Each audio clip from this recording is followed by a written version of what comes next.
د شام کې یو عالم تېر شوی دی شیخ عبدالرحمن حفار رحمه الله.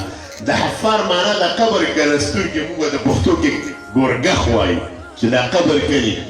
زموږ په دې علاقو کې خو د پښتنو ډېره ښه طریقه ده چې یو سړی مړ شي د محلې کسان لاړ شي قبر وکړي. ښاریو کې دا سیسټم نشته، بار هم دا سیسټم نشته. په مقبره کې ګورګخان ناست دي، هغوی به دا په کرایه باندې قبر کوي. د قبر به دله وکړي، هغوی له به کرایه ورکړي، مړی به هم دله سنبالي. عبدالرحمن حفار یو لوی عالم تېر شوی دی. دی د علم نه مخکې د شام د دمشق په یو غټه مقبره کې ګورګخ و. د خپل د علم واقع لیکلی د علم ته څنګه رالم. د طالب څومره غټه درجه ده. فرمایي یو ورځ زه په مقبره کې ناست وم، یو زنانه راغله چې یو قبر کنستلي، پیسې مې دې واخیستې، ما قبر وکنستو. دې کې هغوی مړی راوړو، دا مړي سره پنځه شپږ کسان وو. هغه مړی ما ته وایي چې ته به یې کوزې.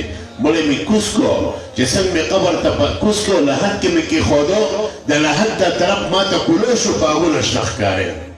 یو کس په اس باندې را روان دی ډېر مزېدار، زما په خوا کې ودرېدو، دا مړی رانه اوچت کړو، خپل اس یې راته کېښودو او روان شو زما نه، مړی رانه اوړو. ما چې دا کیفیت ولید زه بېهوشه شوم. ما خورې مورې خو څنګه واچولې بېهوشه شومه. وی دې کیفیت کې بېهوشه شوم چې ما ته د هېڅ پته ونه لګېد. خلکو رانه چا اوبه راکولې، چا څه. ډېر وخت پس چې په اوښ کې رالم هغه ټول خلک رانه تللي وه، زنانه هم تللې وه.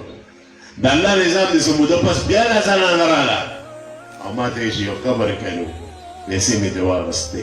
بیا مې چې قبر وکنستو، یو بل کس یې ځوان راوستو، هغه ما دې قبر ته کوز کړو.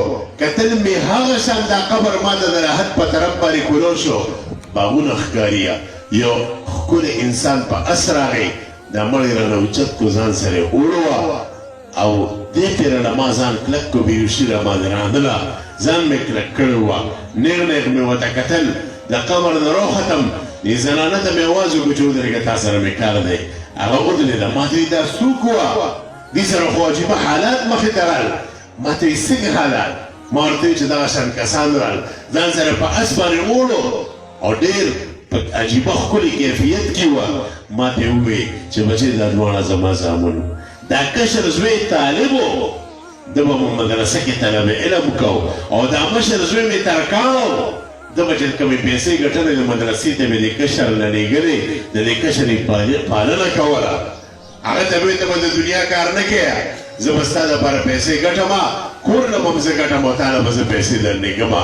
د الله نظام و چې دا طالب زوی مې وفات شو. څه موده پس دا بل هم په خفګان کې وفات شوه. شیخ عبدالرحمن حفار چې دا خبره واورېده، بس د نن نه پس په قبر نه کلم. خوا کې یو عالم نه لاړو، زه علم شروع کړم. هلکه ولې علم شروع کړې؟ ستا عمر خو ډېر دی. یاره چې د طالب درجه را مې په دې خپلو سترګو کتلې چې د عالم او د طالب د الله پرې څونه غټه درجه ده.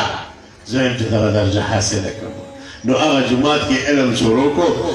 د خپلې علاقې او د شام لوی عالم عبدالرحمن حفار صاحب ته جوړ شو. د ده اولاد کې چې څونه عالمان اوس راځي هغه په حفار باندې مشهور دي.